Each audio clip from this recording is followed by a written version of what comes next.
Le lezioni riprenderanno la prossima settimana, ma non tutti manderanno i figli a scuola. La dispersione scolastica è una delle piaghe della Sicilia. In Sicilia ha una media che è il doppio di quella nazionale, con punte del 25% in alcuni contesti come quello di Catania, per esempio. È nelle periferie che si registrano le percentuali più alte. Ragazzi, ma anche bambini che non vanno a scuola. Questo spesso significa manovalanza per la criminalità. Palazzo Chigi ha varato il decreto Caivano che ha tra gli obiettivi proprio la lotta alla dispersione scolastica. Non è un decreto che può risolvere questi problemi, è un provvedimento che ha lo scopo di reprimere in qualche modo la criminalità minorile, ma per risolvere i problemi della scuola ci vogliono soprattutto risorse, ci vogliono scelte coraggiose come quelle di ridurre il numero degli alunni per classe e aumentare il tempo scuola. Bisogna fare sempre di più, soprattutto nelle zone più disagiate delle città. A Mazzarona, Siracusa, i carabinieri hanno aperto un punto denunce con un campo da calcio nel cuore del rione. L'obiettivo, fare sentire la presenza dello Stato anche ai più piccoli. Ma esempi come questo in Sicilia ce ne sono diversi. Bisogna investire sempre di più nell'educazione dei nostri ragazzi. E educare significa prevenire, significa informare, significa applicare quelle buone prassi che ci permettono veramente di evitare questi ulteriori drammi.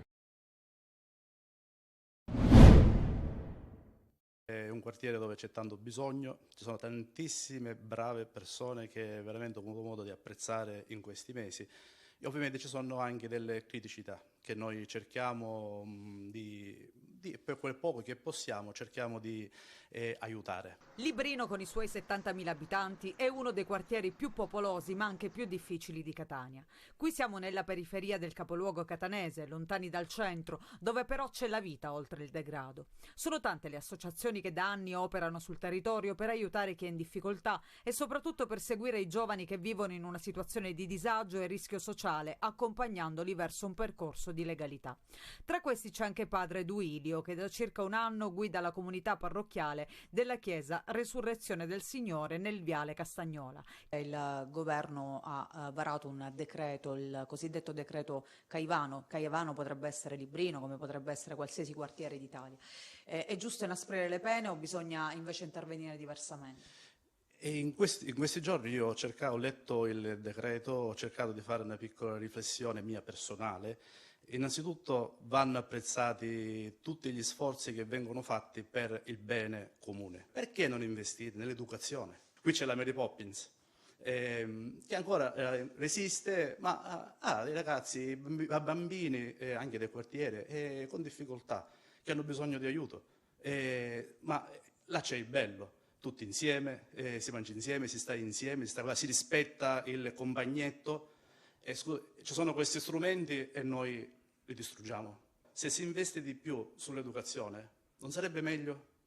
Il frutto si vedrebbe fra qualche anno, ma si vedrebbe certamente, perché aiutiamo questi bambini a capire qualcosa.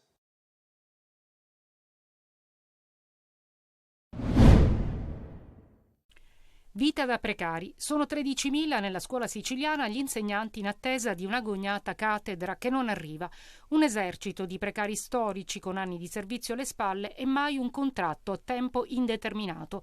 Non è bastato per molti di loro, dopo gli anni di supplenze annuali, vincere il concorso a cattedra e entrare in graduatoria. Una precarietà di vita perché è una scelta, sono delle scelte che tu non puoi cambiare nel tempo, decidi di fare dei progetti e magari non li puoi attuare e poi ti trovi in difficoltà sballottato da una scuola all'altra, non sai cosa ti capita durante gli anni. Sono tante le storie di insegnanti che hanno visto anche ridurre nel tempo le cattedre di insegnamento per le quali si erano abilitati. Che il diritto non si insegna pressoché in alcun liceo, si insegna soltanto negli istituti tecnici e nei professionali al biennio, quindi chiaramente parliamo di pochissime ore. L'educazione civica sarebbe sicuramente uno strumento utile, un presidio di legalità potrebbe diventare, anche per creare dei cittadini consapevoli dei loro doveri, dei loro diritti, che abbiano consapevolezza di cosa significa cittadinanza attiva. Tutto a scapito degli studenti che perdono la continuità didattica e diventano anche loro precari nell'apprendimento. Chiaro che la continuità ha un senso, proprio perché lo scopo è quello di favorire il processo di insegnamento-apprendimento dopo un'adeguata fase di osservazione, altrimenti quello che accade è che ogni anno lo studente, anzi il docente, deve ricominciare una fase di osservazione e quindi perdere del tempo che è anche prezioso all'interno di un contesto scolastico. Un docente su 4 ha un contratto a tempo determinato, secondo un'analisi di Tutto Scuola. I supplenti in 7 anni sono più che raddoppiati, toccando quota 225.000 in tutta Italia. È il peggiore dei modi per cominciare la scuola. Vandalizzare un edificio scolastico credo che sia il segno più grave di un degrado in cui agiscono le nostre scuole e nei nostri territori. La scuola non è nemmeno iniziata e già alla Giovanni Falcone, nel quartiere Zene di Palermo, i ladri hanno portato via i climatizzatori che erano stati installati nel plesso scolastico. Le indagini sono condotte dalla Polizia di Stato. Un nuovo raid in una scuola ogni anno costantemente danneggiata e vandalizzata, finita anche nelle pagine della cronaca per l'arresto della preside Daniela Loverde in merito alla truffa alla Comunità Europea. Di recente si è insediato il nuovo dirigente scolastico Massimo Valentino. Grande solidarietà al collega Massimo Valentino, dirigente scolastico dell'Istituto Comprensivo Giovanni Falcone di Palermo, a nome della Rete per la promozione della cultura antimafia. Noi pensiamo che sia importante supportare l'azione di queste scuole nei territori, a maggior ragione in questo momento in cui si è aperto un dibattito sul dimensionamento delle istituzioni scolastiche. Bisogna tutelare tutte le istituzioni scolastiche nei territori, a partire dai territori difficili. In questo modo si contrasta la criminalità e si combatte la cultura mafiosa.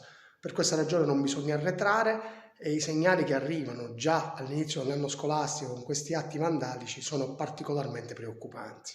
In queste ultime settimane, come è emerso nel corso di un incontro in prefettura, ci sono stati diversi raid vandalici nei plessi scolastici, come a Villa Ciambra, dove qualcuno ha fatto irruzione nella scuola materna e hanno messo a soqquadro i locali.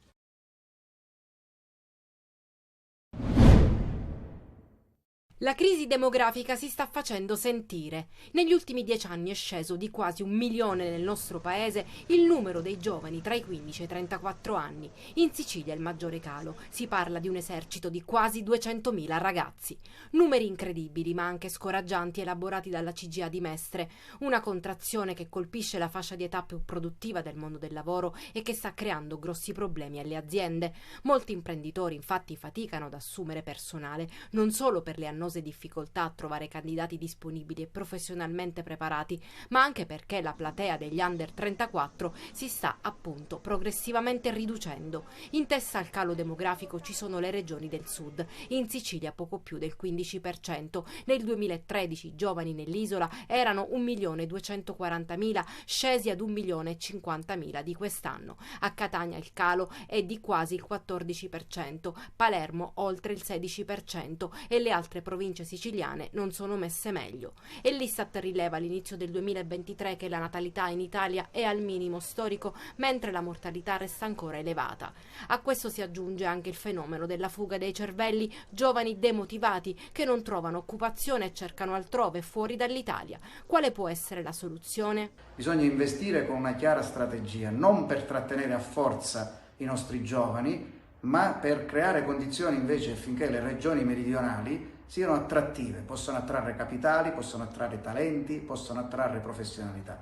E per far questo bisogna superare innanzitutto la condizione di mismatch, cioè quel mancato allineamento fra le competenze possedute dai giovani e quelle richieste dalle imprese e viceversa. Realizzando questo allineamento già una parte della fuga dei cervelli viene arrestata. Le imprese devono fare la propria parte, investendo nell'innovazione. Bisogna da parte delle imprese investire in innovazione per capire che ormai l'approccio dei giovani, soprattutto della generazione Z, col mondo del lavoro è cambiato. Serie C, tutto in campo, tranne le siciliane e le rispettive avversarie, ovviamente. Catania e Messina preparano gli incontri futuri, i rossazzurri avranno di fronte il Picerno domenica 17 al Massimino e conteranno anche sull'apporto di Buà, ultimo rinforzo per la corsia esterna. Assente Rapisardi, ancora squalificato Lorenzini, la difesa però può contare anche su Silvestri, acquistato quando la partita con il Crotone era in corso di svolgimento e voglioso di tornare a vestire il rossazzurro in gare ufficiali. Fra i nuovi volti anche quello di Deli, che arricchisce il reparto di centrocampo e che conosce al meglio la categoria. L'ho fatto all'inizio della mia carriera e poi l'ho continuato con il Foggia, abbiamo vinto anche un campionato e quindi è un girone che conosco, so che è molto difficile, però sono pronto insieme alla squadra a fare del meglio. A Messina invece si vive dell'attesa per sapere se si giocherà regolarmente a Taranto lunedì 18. Anche il tecnico dei pugliesi Capuano ha ribadito la volontà di giocare ed è quello che spera il Messina, che ha già un calendario fitto, dovendo recuperare l'11 ottobre la sfida con la Casertana. Lunedì al Marullo di Visconte è prevista un amichevole con il Valletta Football Club, squadra della Serie A maltese. Ortisi studia il nuovo ruolo sulla corsia mancina affidatogli da Modica. È il primo mister che mi inventa in quella posizione. E quindi io in settimana, a giorni, lavorerò e vediamo cosa succederà. Noi in settimana spingiamo come se fosse sempre partita domenica, quindi la settimana prossima, tra 2 settimane, noi saremo pronti. La sosta sta permettendo al Palermo e a Eugenio Corini di lavorare in serenità e fare il pieno in vista della ripresa del campionato che per i rosa sarà sabato ad Ascoli. Intanto il DS Leandro Rinaudo fa il punto della situazione, spiegando la strategia del rosanero sul mercato e soffermandosi anche sulla conferma di Corini per questa stagione. Vogliamo essere sicuramente competitivi per la Serie A sin dall'inizio. Il campionato di Serie B è un campionato difficile e imprevedibile, lo abbiamo visto lo scorso anno, sicuramente non ci riteniamo la favorita. Le squadre che sono retrocesse dalla Serie A sicuramente partiranno in vantaggio, come si è visto lo scorso anno c'è sempre qualche sorpresa. Di sicuro per vincere un campionato non bastano solamente i nomi importanti, ma l'unità di intenti tra squadra, club e tifosi.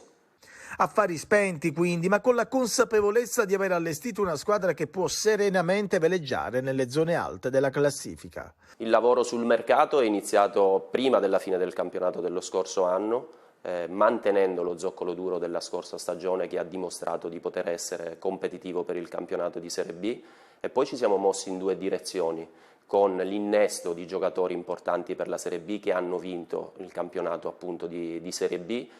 E la seconda direzione è stata quella di mettere dentro dei giocatori giovani di grande valore, di grande prospettiva, che potessero dare un contributo importante sin da subito. Corini, in vista di Ascoli, spera nel recupero di Insigne. Il calciatore ha rimediato una lesione all'adduttore e sta accelerando per poter essere quantomeno convocato. Preparazione che per i siciliani riprenderà domani.